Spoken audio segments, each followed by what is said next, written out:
Kerja setiap hari membuat hati muruk. Namaku Timothy, asalku dari Bandung. Senang berkenalan teman-teman, namaku Timothy. Halo semuanya, selamat datang di podcast MV Mengupas Viral. Bareng gue Erin. Dan gue Rizky, tempat kita ngebahas hal-hal viral. Tapi dari sisi yang gak cuma ikut-ikutan. Iya bener banget. Tapi sorry ya tadi gue datangnya telat soalnya macet banget. Udah gue duga. Gue sampai habis 2 gelas kopi nungguin lu, Rin. Tapi sambil tadi di jalan, gue sempat scroll berita. Terus nemu satu kisah yang bikin gue langsung pengen bahas di sini bareng lu. Kasus yang mana nih? Kan sekarang lagi banyak banget yang viral di internet. Yang ini berat sih, tentang kasusnya Kak Timothy Anugrah Saputra, biasa dipanggil Kak Timi, anak Bandung yang kuliah di Universitas.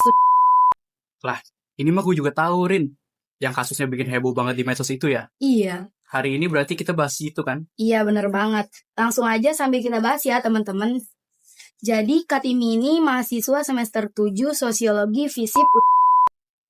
Tanggal 15 Oktober 2025, pagi hari, Katimi ditemukan jatuh dari gedung FISIP.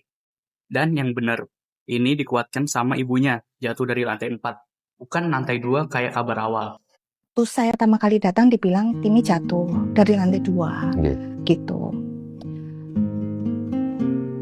Terus saya dengar lagi ada yang bilang dari lantai 3 juga, gitu. Nggak jelas. Jadi saya tanya sama Timi, ini ada yang bilang dari lantai 2, ada yang bilang dari lantai 3. Timi jatuhnya dari mana? Terus Timi bilang, lantai 4, Mami. Gitu. Timi bilang seperti itu sama saya. Nah ini aja udah bikin rame kan. Orang-orang pada bilang lantai 2 lah, lantai paling rendah lah. Seolah-olah ngecilin tragedinya. Iya, parah banget. Setelah itu, Katimi dibawa ke RSUP Prof. Ngurah. Tapi akhirnya meninggal. Makin nyakitin lagi, setelah meninggal muncul screenshot chat grup mahasiswa yang isinya ngejek, ngetawain, dan bener-bener gak ada empatinya sama sekali.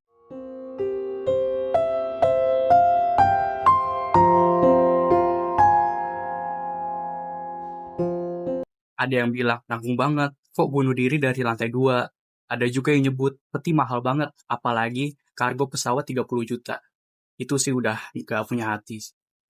Lu kebayang gak sih anak orang meninggal ada yang begitu? Kebangetan lah. Walaupun kampus bilang chat itu setelah kejadian tetap aja gak manusiawi. Mana rata-rata yang ngebully calon dokter lagi. Tapi yang paling penting, akhirnya ibunya Kak Timi muncul di podcast buat ngelurusin narasi yang simpang siur ini. Iya, langsung aja gue bacain ya. Ibunya bilang sendiri beberapa poin penting. 1, Kak Timi jatuh dari lantai 4, bukan 2. Banyak narasi yang salah, termasuk soal HDSD.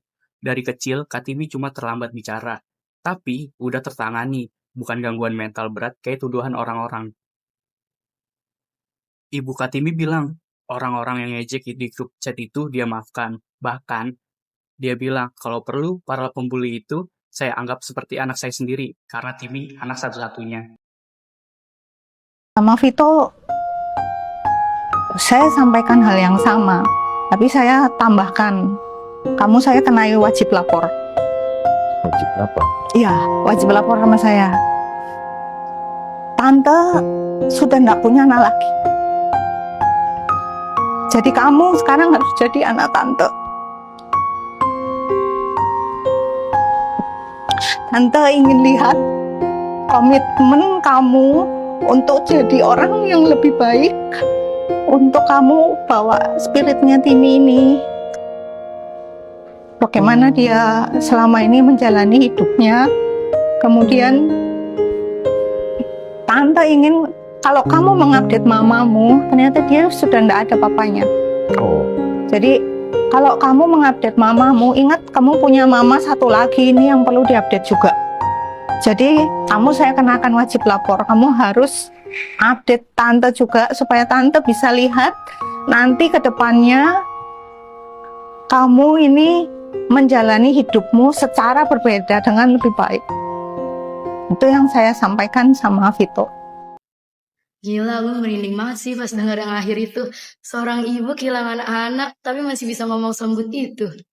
Makanya gue bilang kan, hati ibu itu gokil banget. Tapi Ki, menurut lu nih ya, jujur aja, itu memaafkan benar-benar dari hati atau cuma biar nggak ribut lebih besar? Menurut gue dua-duanya, tapi kalau di posisi ibunya Kartini, gue nggak tahu bisa sekuat itu atau enggak. Iya sih, gue juga mungkin udah ngamuk-ngamuk. Oh ya, Rin, soal chat itu, akhirnya kampus kan terlibat jadi saksi. 6 mahasiswa yang terlibat dicabut jabatan organisasi, dikasih sanksi akademik. Bagus lah, itu wajar banget. Sekalipun chat itu katanya setelah kejadian, tetap aja kan moralnya hilang. Betul, tapi keluarga masih minta kronologi lengkap dari kampus. Mereka ingin tahu betul apa yang benar terjadi hari itu. Dan itu hak keluarga. Anak mereka meninggal, masa nggak dapat penjelasan detail? Iya, benar. Ki, karena kasus ini ada kaitannya sama bullying, walaupun belum dipastikan penyebab utamanya, gue mau nanya nih. Menurut lo, apa hal kecil yang bisa dilakuin buat mencegah bullying? Hal kecil, banyak lah.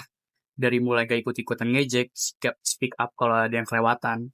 Tapi lu sendiri kok ngata-ngatain temen lu tuh? Beda, Rin. Itu bercanda dua arah. Semua nyaman. Kalau udah bikin orang gak nyaman, itu namanya bully. Tapi kadang orang itu nggak ngomong kalau dia nggak nyaman, Ki. Lu pikir semua orang berani speak up? Ya makanya, lingkungan itu harus peka, Rin.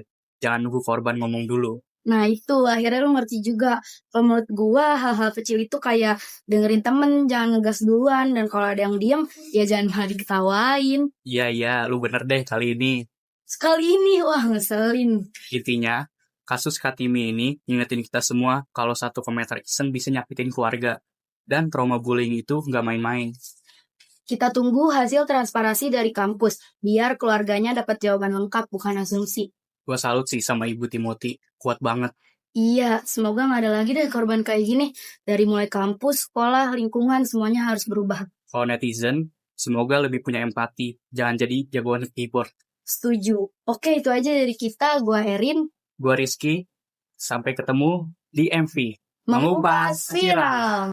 Sungguh aneh ini bahasa sekumpul suara tanpa harga. Dari mulutku keluar kata-kata hampa penuh perkara. Pidato tak berseni tanpa dipimpin filosofi.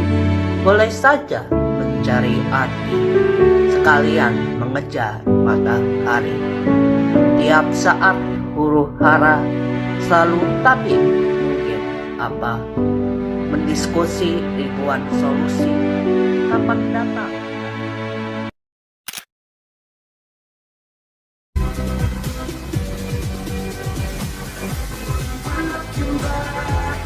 Industry.